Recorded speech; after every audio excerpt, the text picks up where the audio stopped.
काली अंधेरी रात में घने जंगल के रास्ते से होकर एक बस जा रही होती है और उस बस में तीन दोस्त महेश, राजू और सोनी बैठे आपस में मस्ती कर रहे होते हैं। तभी अचानक बस के रुकने से टायरों की आवाज सुनसान जंगल में गूंज जाती है। अचानक ऐसे बस के रुक जाने से तीनों दोस्त बहुत डर जाते हैं। तभी सोनी से रहा नहीं जाता और वो उत्सुकता में ड्राइवर से डरते हुए कहती है, अरे भैया, आपने बस क्यों रोक दी? दिखाई नहीं देता, आगे सवारियां खड़ी है। अच्छा भैया। अब कंडक्टर बस का गेट खोलता है और सुरेश अपने परिवार के साथ बस में चढ़ ही रहा होता है। तभी कंडक्टर उससे पूछता है, टिकट टिकट, अरे जल्दी जल्दी चढ़ो सब। कहाँ जाओगे तुम लोग? तिमावाड़ी। ठीक है, बैठो। सुरेश अपने परिवार के साथ बस में बैठ जाता है। कमला सुरेश के साथ बैठी होती है और उसके पीछे दीपक और मोहिनी भी बैठ जाते हैं। उनको बैठते हुए ड्राइवर अपनी सीट के ऊपर लगे शीशे से उसको देख रहा होता है। बैठते बैठते कमला अपने बेटे और बहू से कहती है, ये तो अच्छा हुआ लल्ला, बस मिल गई, नहीं तो तीमावाड़ी को तो बस वाले दिन में जाने से मना ही कर देते हैं और हमको इतनी रात में सवारी मिल गई। लगता है आज का दिन हमारे लिए बहुत खास है। ये सुनकर पीछे बैठे तीनों दोस्त एक दूसरे की तरफ आश्चर्य से देखने लगते हैं। बस का माहौल बहुत शांत और डरावना होता है और खिड़की से हवा के टकराने की आवाज साफ सुनाई दे रही होती है। तभी सोनी से रहा नहीं जाता और वो पीछे से बोलती है, आंटी, ऐसा क्या है तीमावाड़ी में? तीमावाड़? कुछ नहीं बेटा, तीमावाड़ी थोड़ा जंगल से घिरा पहाड़ी रास्ते पर है ना, इसलिए जल्दी कोई बस वाला वहाँ जाने को राजी नहीं होता।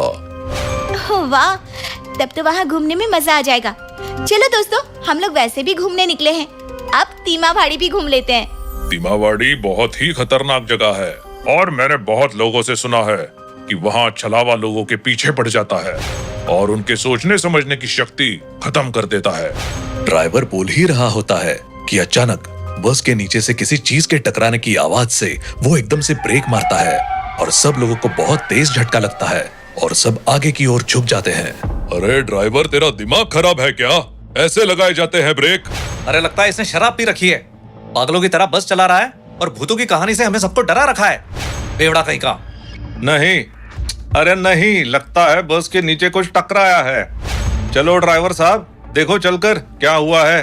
अब ड्राइवर और कंडक्टर बस के चारों टायर चेक करते हैं तो वो बिल्कुल सही होते हैं। थोड़ी देर में ही सुरेश नीचे उतरता है और टायरों पर नजर मारता है। सब कुछ सही होने पर वो तीनों वापस बस में चढ़ जाते हैं। लेकिन अब सुरेश बहुत अजीब व्यवहार करने लगता है। वो सबको छलावा की कहानी सुनाने लगता है जिससे मोहिनी और राजू बहुत डरने लगते हैं। कमला सुरेश को ऐसा करने से रोकती है मगर सुरेश अपनी ही धुन में होता है। तुमने सही कहा ड्राइवर साहब, छलावा बहुत ही ताकतवर और भयानक काला साया होता है। वो सबको अपनी बातों से छलकर अपने वश में कर लेता है और बाद में अपने शिकार के साथ बहुत मजे से खेलकर उनको मार देता है। सब बड़े ध्यान से सुरेश की बात सुन रहे होते हैं। तभी सोनी को अचानक भूख लगने लगती है और वो महेश और राजू को ये बताती है।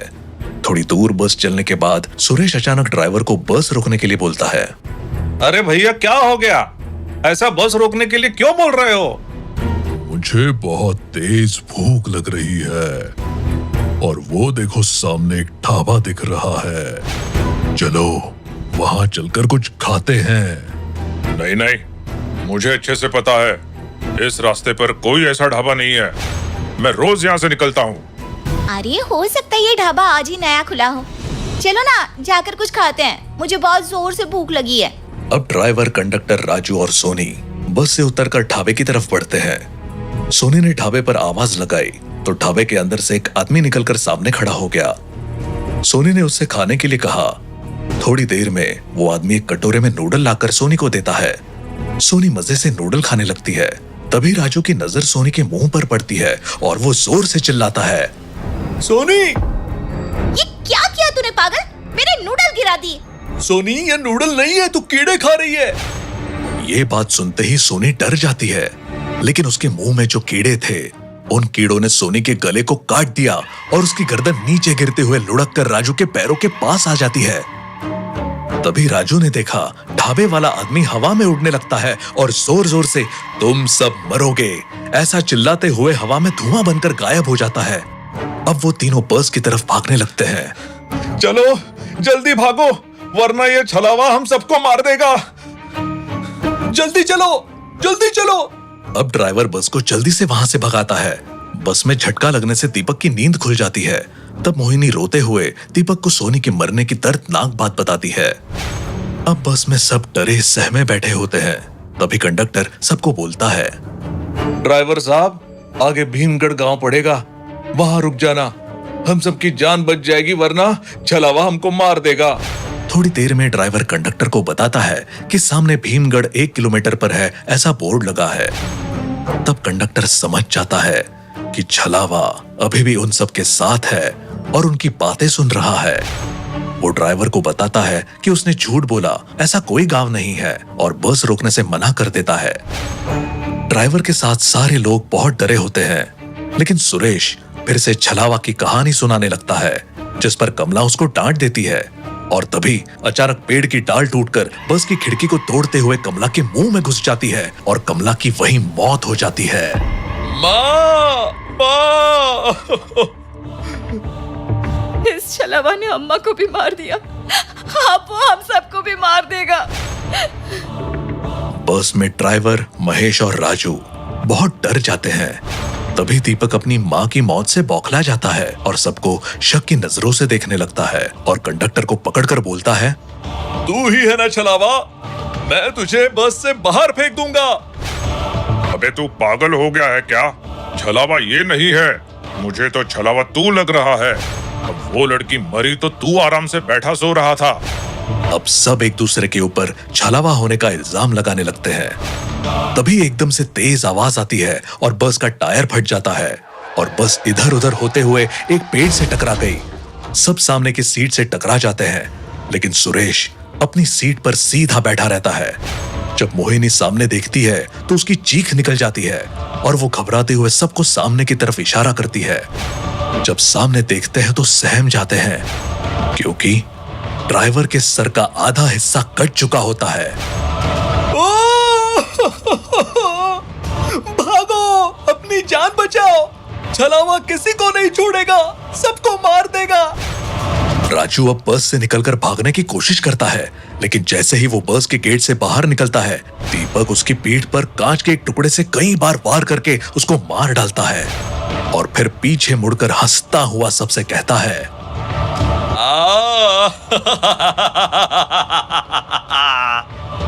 मर गया छलावा। पापा, मैंने छलावा को मार दिया। माँ, मैंने तुम्हारी मौत का बदला ले लिया, मैंने मार दिया उसे। अब किसी को डरने की जरूरत नहीं है।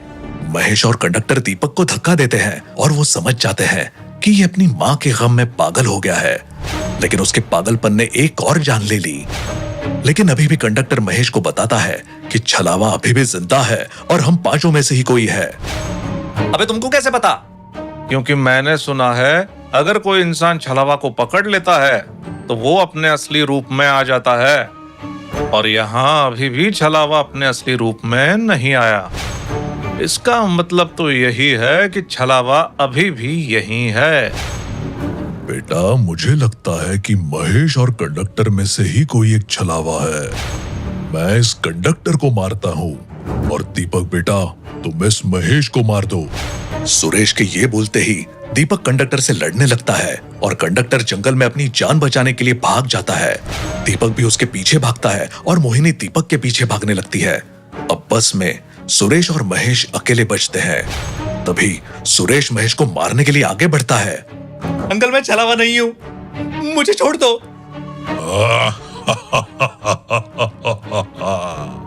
मुझे मालूम है कि तू छलावा नहीं है।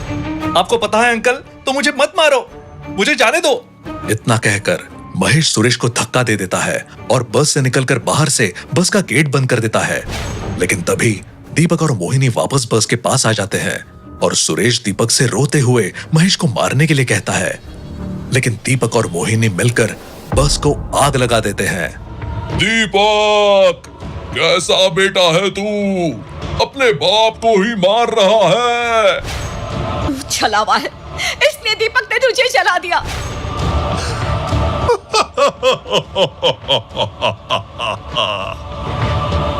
हाँ, मैं ही छलावा हूँ।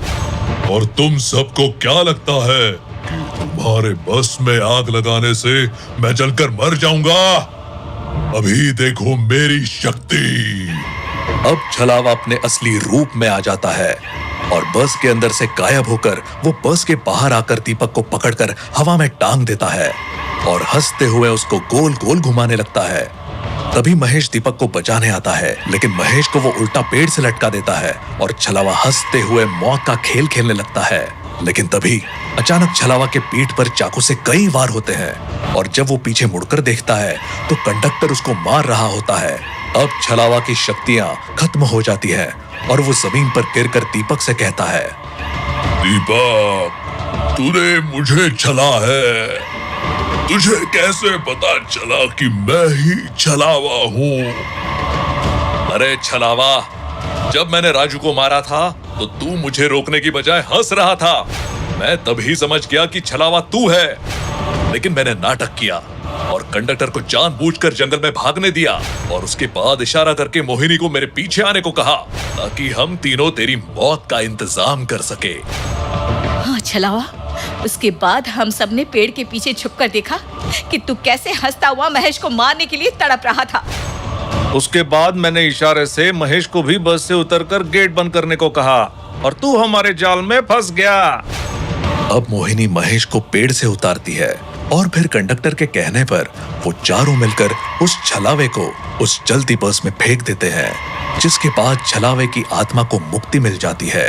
क्योंकि अगर कोई इंसान छलावे को छलता है तो उसकी आत्मा हमेशा के लिए मुक्त हो जाती है। अब वो चारों अपने अपने घर चले जाते हैं।